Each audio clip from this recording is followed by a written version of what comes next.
Have you ever stood at a crossroads, where one small step could change everything, and yet no one would ever know?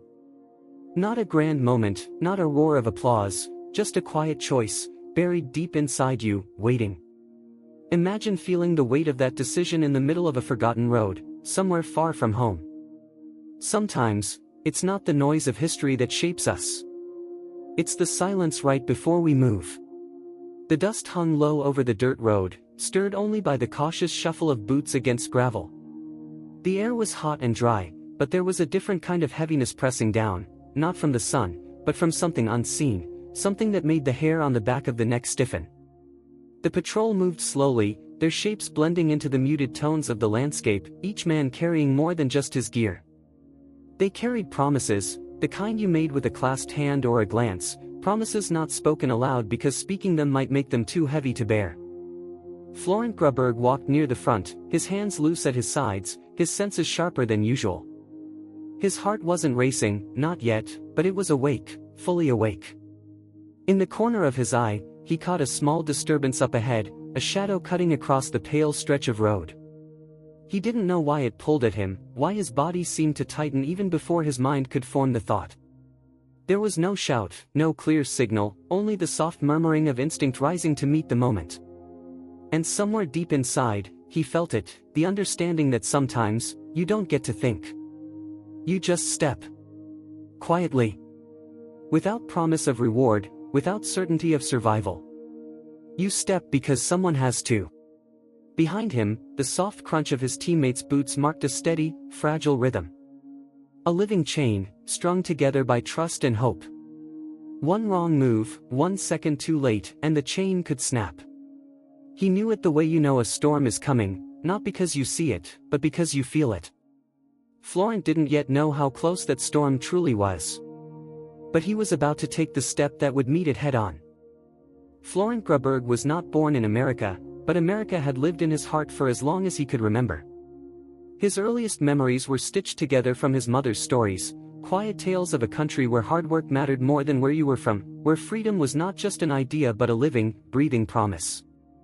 Growing up in France, Florent heard those stories like distant songs on the wind, beautiful but out of reach. Yet he believed in them. Somehow, he always believed. By the time he was a teenager, that belief had sharpened into something more than just admiration. It had become a calling. When his family moved to the United States, it was not just a change of address. It was a homecoming to a place he had never been but somehow already knew. The first time he set foot on American soil, he didn't feel like a visitor. He felt like someone returning to a promise he had made long ago without even realizing it. Florent didn't join the army to chase medals or recognition. He did it because he wanted to stand up and be counted. To protect something he believed was good, even if it was messy, even if it didn't always get things right. In uniform, carrying the flag stitched to his shoulder, he wasn't just defending a country. He was defending the very idea that had carried him through every restless night and every quiet hope. There were moments, of course, when doubt crept in, as it does for anyone.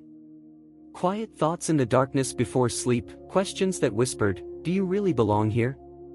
On the long marches and the endless drills, when the body ached and the mind wandered, he would sometimes feel the old uncertainty brushing at the edges.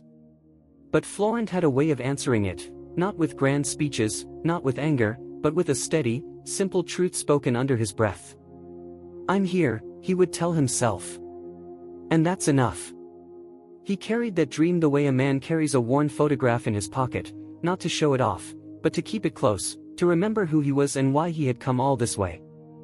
In the dust of faraway roads, under the weight of armor and expectation, Florent Groberg carried America with him, not as a flag waving in the wind, but as a quiet fire burning in his chest, steady and sure.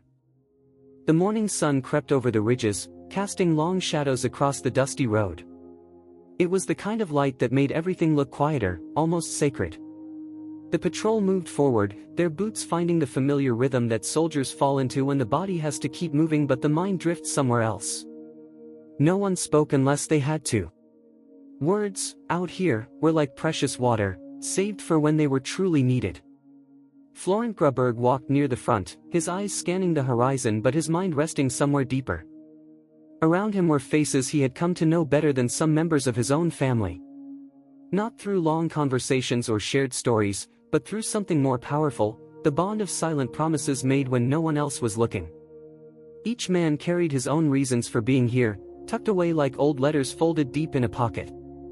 And each of them had, in one way or another, made the same silent vow: if the worst comes, I will stand for you. They had rehearsed it 1,000 times without speaking. A glance exchanged in a narrow alley. A hand signal in the half-light of dawn. A nod across a checkpoint. Small gestures that meant everything. Out here, trust wasn't just a comfort. It was a matter of survival. Keep your intervals, one of the sergeants muttered under his breath, the words barely more than a ripple in the heavy air. Florent adjusted his pace instinctively, falling into the measured pattern, watching the spaces between the men like a mason watches the stones in a wall. Strong when joined right. Fragile when left too wide apart. He didn't need a manual to know that the strength of the patrol wasn't in their firepower. It was in the thin, invisible threads that tied them together, threads woven from mutual respect, shared fears, and the knowledge that any one of them could be the shield that saved the others. Somewhere behind him, a young private stumbled slightly on the uneven ground, catching himself before falling. Florent heard the scrape of the boot and turned his head just a fraction. The private caught his eye and gave a sheepish shrug. Florent didn't say anything. He just gave a slight nod, enough to say, I saw you. You're fine. Keep moving. It was nothing. It was everything. That was the nature of the road they walked. Every step was paved with silent promises, the kind that don't make headlines, the kind that don't earn medals, but the kind that build something much stronger. Brotherhood. Honor. A belief that even in the worst places on earth, men could still choose to stand for each other. The sun climbed higher. The heat pressed down heavier.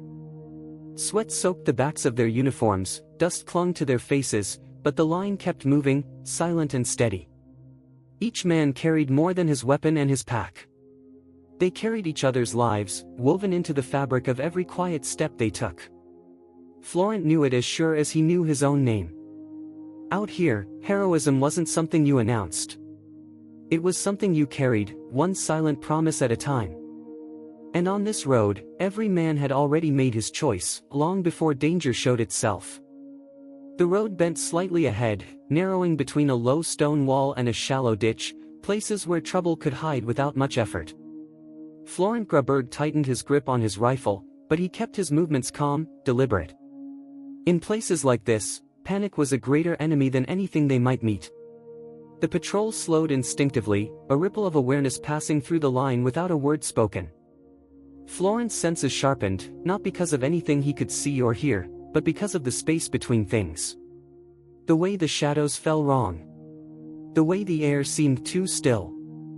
He caught a glimpse of a figure ahead, a man moving toward them, fast but not in a run, weaving slightly through the dust. Florent's heart gave one hard thump against his ribs. He didn't shout. He didn't ask questions. There wasn't time. In moments like this, you didn't think. You acted. On a deeper level than training, deeper even than instinct, there was a knowing. A wordless certainty that some steps had to be taken without permission, without waiting for orders. He moved. Not with a jolt or a dash, but a single, steady step off the line, a pivot of weight, a gathering of will. His boots left the path his brothers were still holding, stepping directly into the path of whatever was coming. The figure ahead hesitated for a fraction of a second. Florent saw the telltale bulge beneath the man's clothing, the rigid lines that spoke of explosives strapped to a body. There was no shouting, no dramatic lunge. Just a hard collision of bodies, the air knocked from his lungs as he wrapped his arms around the bomber's torso and drove forward with everything he had. The two of them staggered together, a sudden tangle of limbs and motion. Florent thought of nothing. Not his training, not his own safety. Only the line behind him. Only the promises he carried. Only the young private who had stumbled, the sergeant with the steady voice, the faces he knew better than his own reflection. He wrestled the man away from the center of the patrol, pushing, dragging, fighting against the weight that suddenly seemed to multiply. The road spun around him in flashes of dust and sunlight. And somewhere, in the corner of his mind, he knew what was coming. Knew it the way a man knows the storm has finally broken over his head. There was a burst, a sudden, concussive roar that folded the air inward, blinding and deafening all at once. Florent felt himself lifted and thrown, the world tilting sideways into a smear of sound and color. Then silence. Thick. Heavy.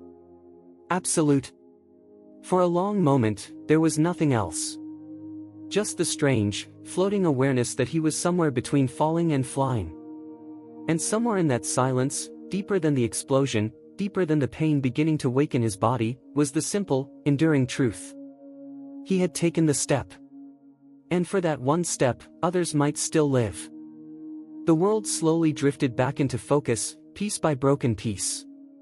Florent Groberg lay flat against the dirt, ears ringing with a high, empty whine. The sky above him was a hard, relentless blue, untouched by the violence that had just torn through the ground beneath it. For a moment, he couldn't move. Couldn't tell if the weight pressing down on him was the air itself or something deep inside his chest that refused to lift. His arms felt heavy. His legs even heavier. But the first thought that clawed its way through the fog wasn't about himself. It was about the men. His men. Forcing his head to turn, Florent scanned what he could see. Dust clouded everything, making shapes indistinct. He caught glimpses, a helmet lying still in the road, a figure hunched over another, a hand raised weakly before falling again. He tried to call out, but his voice caught in his throat, dry and broken. It took a long, dragging breath before he could manage a sound. "Roll call," he rasped, his voice hoarse and thin.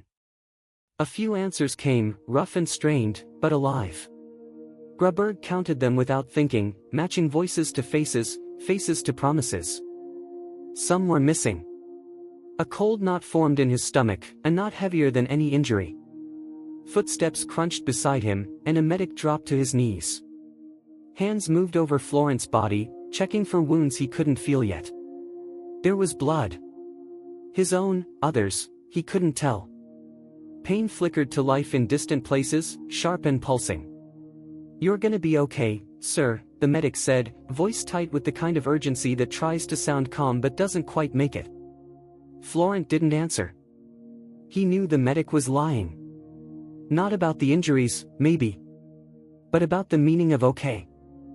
Nobody walked away from a moment like this without something torn loose inside them, something that wouldn't ever quite fit the same way again.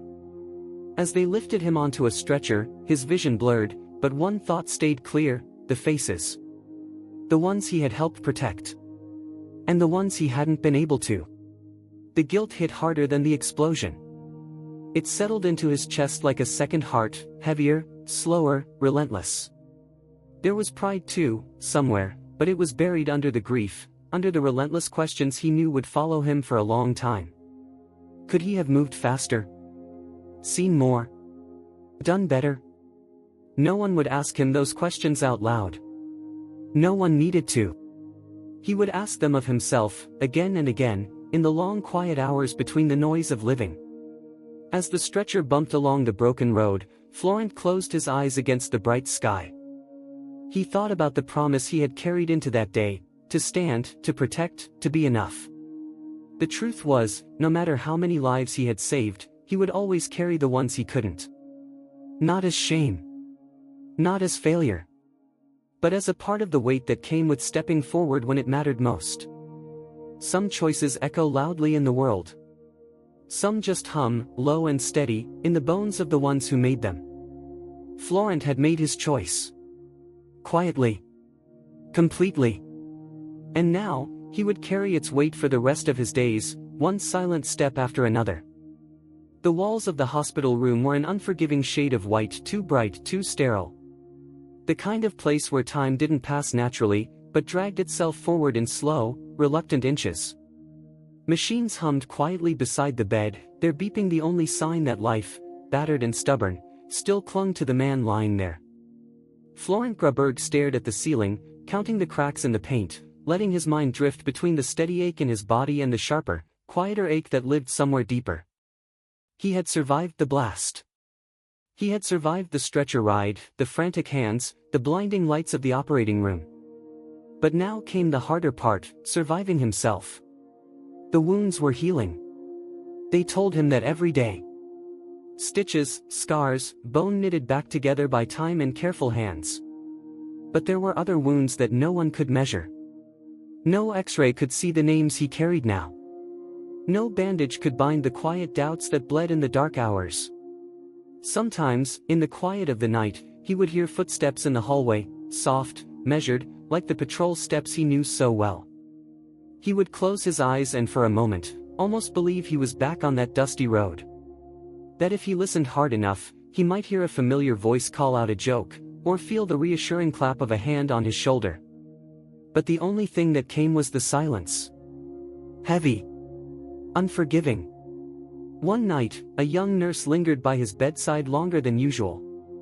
She adjusted the monitors with careful hands, then paused, looking at him in a way that said she wanted to say more but didn't know how.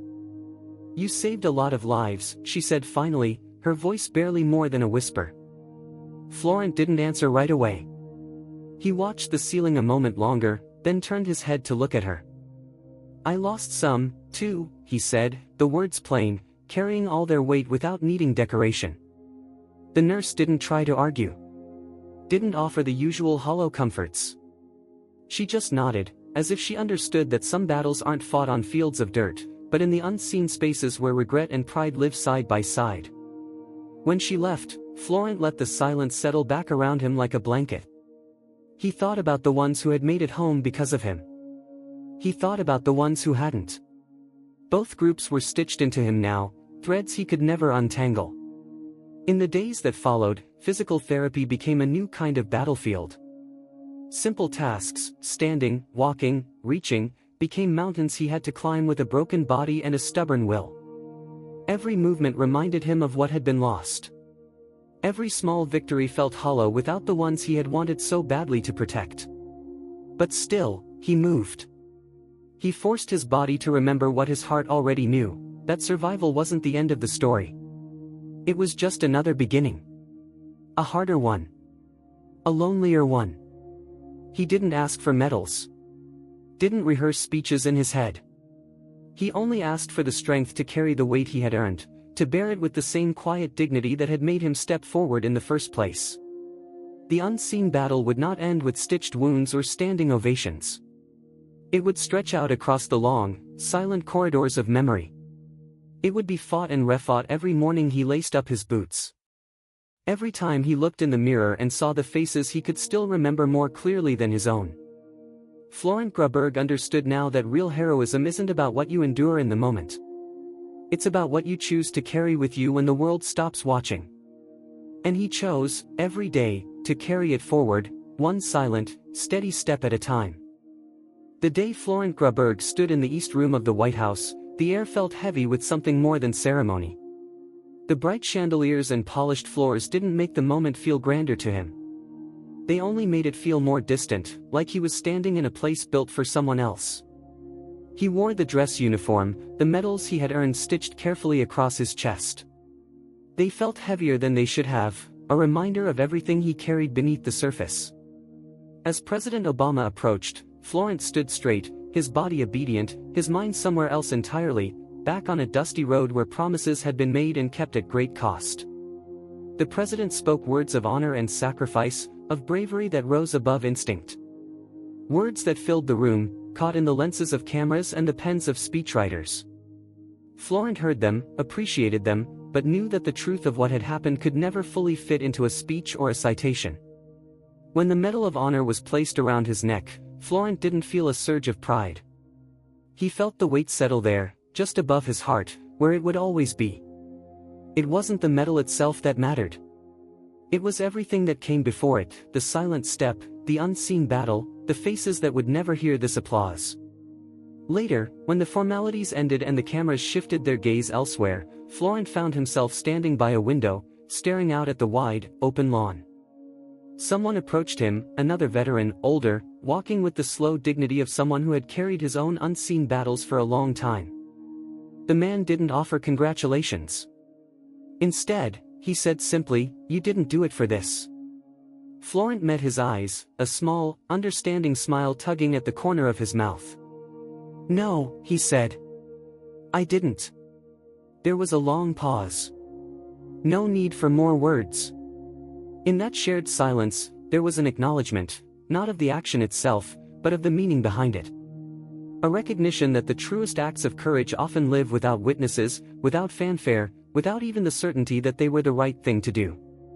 As the day wore on and the attention faded, Florent found himself back in his own quiet rhythm. Moving carefully. Speaking little. Carrying the weight not as a burden, but as a part of who he had become. The medal was a symbol. A public marker of a private choice. But the real honor, the real memory, lived in the simple step he had taken without hesitation. In the dusty road. In the faces of the men he had walked beside. Florent Groberg knew that heroism doesn't always echo through the world in loud, unforgettable ways.